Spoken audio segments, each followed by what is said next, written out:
Hello world! Hello Philippines! Hello Cebu, Busay! So, andito tayo ngayon sa papunta ng Temple of Lea. Actually, andito na tayo, malapit, no? Ito na yung Temple of Lea, papasok na actually. Now, kung bakit tayo nagtatagalieg? Kasi, mga kasama namin yung mga taga Manila. May mga bisita tayo sa taga Manila sa company. So, sinamahan lang natin sila gala-gala dito sa may Busay area. So, galing sila dun sa may somewhere Bulaklak. Hindi ko alam yung anong exact name noon. But dito lang kami sumama sa kanila sa may Temple of Lea. So, it's been a while din. Hindi ako napunta dito. The last time na visit kong lugar na to is nung free pa yung entrance. Ngayon, my God, it's 150 per head. At saka yung mga bata is 100. So, let's see if worth it ba yung pera na 150 for the entrance dito, no?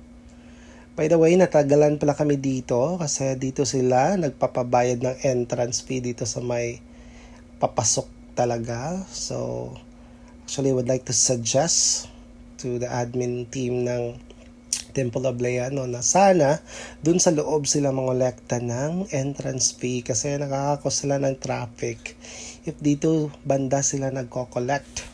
So may mga nakasunod pa kasi ng mga sasakyan sa likuran namin which is na traffic kasi waiting for it. So hindi lang naman Temple of Lea ang pinupuntahan ng mga tao, no? This is also a way going up sa may iba pang mga lugar. So, kailangan talaga dapat nasa pasukan para hindi nagla-line up yung mga cars. Na ito yung pasukan tuloy. Ito na po yung Temple of Lea. Ito yung wide, sala ni Lea. So, makikita mo, ito yung temple niya. Yung dalawang lions. Ayan, ito yung sa pasukan niya. So, ipapakita ko sa inyo yung loob ng Temple of Lea kung ano bang nagbago. The last time pumunta ko dito, wala pa tong kulay itong lion na to. Ngayon, golden lion na siya. Ayan, may mga Koreans, no? Marami din mga Koreans dito actually kasi Cebu po ito. So, marami mga Koreans dito. Ayan, ang ganda. Ito po yung pasukan ng temple.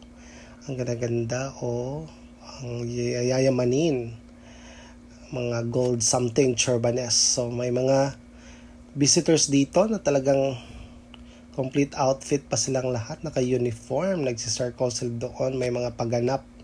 Ayan si Ate Lea, say hi to Ate Lea pala. So since marami pang tao doon, tutour ko kayo dito banda sa gilid niya, makikita dito yung Cebu, ayan. So, di ba, overlooking talaga yung view. At makikita mo yung Cebu, Mandaue, at saka Lapu-Lapu in this area. Ano kaya ginagawa ng mama dito? May tao dito parang tinuturo niya. Dyan po ba yung Lapu-Lapu, sir? Alam ko naman po, hindi pa po kami uuwi, sir. Tinuturo niya kung saan daw yung Lapu-Lapu andun banda. Ayan, ito ka-wide yung area ni Temple of Lea, no? So, sa mga umbrellas, you can just stay there, talk. Ang sarap ng hangin dito, sobra. It's very fresh kasi may mga puno pa around. Tapos, talagang ang hangin-hangin despite na sobrang init or tirik yung init dito. But, dahil sa hangin, so medyo okay na rin. Hindi naman siya parang, hindi ka naman parang pagpapawisan dito dahil sa masarap na hangin. So, ang lalaki ng poste dito, my God. Parang isang poste dito, parang isang sahod ko, parang ganon. Ayun, may mga Japanese ba ito sila? Siguro Japanese kasi hapon yun sila, diba? Tapos hapon ngayon. Charot! So, ayan, dito po yung center. Maraming nagpapapicture dito. Ito po si Lea. Hi Ate Lea. Kumusta naman po dyan? And then, pasukin natin yung bago dito for me kasi hindi ko po ito nakita. So, ito yung mga picture frames nila. Mga antiques. Mga mamahaling base. So, from different sizes, no? Mga pictures nila sa family. Tapos ito yung mga base dito. Ayun, mga mamahaling base at sa mga decor. Pero parang medyo na nakikita ko itong mga decor na to doon sa minamine ko. Shout out to Ma'am Shell. Nagmamine ako sa surplus finds and trends, no? Parang nakikita ko yung mga display dito na binibenta rin ni Madam, no? Madam Shell. So, talagang tinitingnan ko yung mga base na yan, baka may kapareho na mamamain ko kay Ma'am Shell. Ayan, oh, ang gaganda. So, mamahalin palang mga base na to.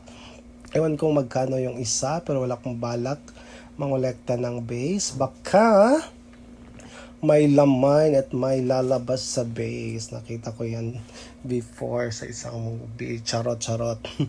Tinatakot ba naman yung mga taong bumibili ng mga antique? Ayan, ito po yun. Sa palabas na po tayo. And then lumabas tayo, pumunta sa may gilid yung may mga umbrellas. Makikita mo ito yung view niya. So yun yung entire Cebu. Mandaue, Lapu-Lapu. Ayan, makikita mo yan dyan, mga kabundukan. Si ate na nagdadala ng something doon. Meron ding mga bahay-bahay doon. Ayun, di ba? Sobrang ganda ng tanawin dito. Well, kung 150 is worth it ba dito sa view? Siguro if ikaw Cebuano, sa Cebuano or per people na nasa Cebu, medyo hindi, medyo mahal.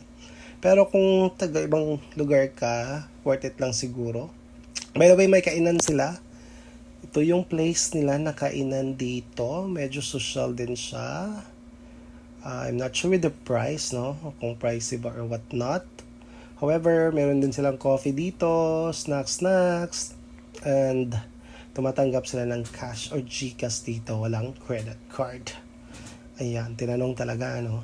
Meron din silang mga drinks if you wish to purchase yung mga mamahaling drinks dito or wine, meron din sila kasi nga social dito. Ayun.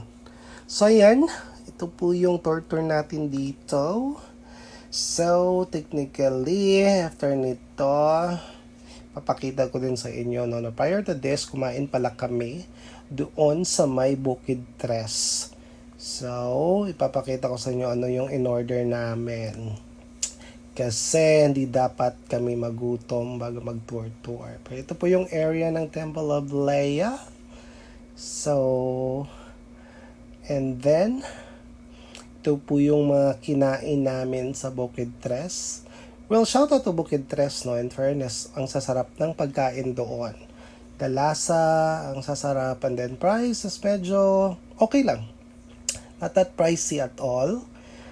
Bukid Tres is under Chubi-Chubi, no? So, ito yung mga in-order namin. Kasi madami kami. May mga bisita nga from Manila eh. So, yun lang, everyone. Every 2 and every 3. So, maraming salamat and buyers, alligators.